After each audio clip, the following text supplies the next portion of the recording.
Граначалниците од источниот регион бараат Осуговските планини да бидат прогласени за парк на природата. Осуговието, добивајќи статус на подрачје заштитено од 4-та категорија, ќе донесе полесен и побрз пристап до парите од европските фондови. Раководителката на Центарот за развој на Источнопланскиот регион Драгица Здравева забележува дека позитивен пример им се партнерите од бугарска страна, со кои се работуваат за проекти финансирани од Европската унија.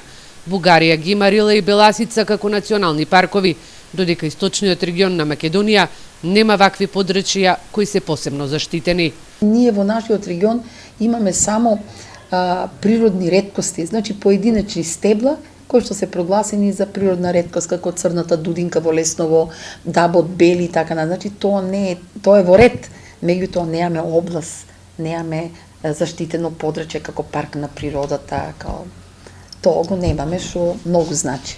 Во тек е постапката за прогласување на Осуговието и на Ченгино Кале во Беровскиот регион за парк на природата.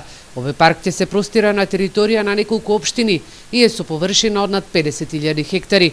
Посебен бенефит од него ќе има местното население.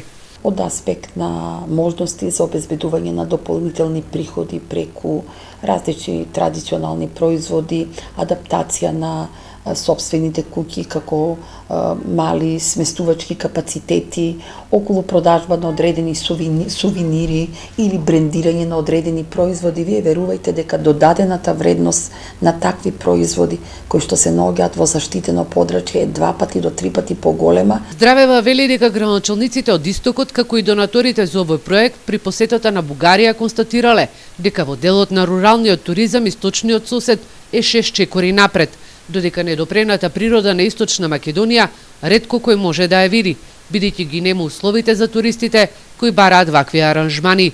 Прогласувањето на Осуговието и на Ченгино Кале во Малешевскиот регион за парк на природата се очекува наредната година.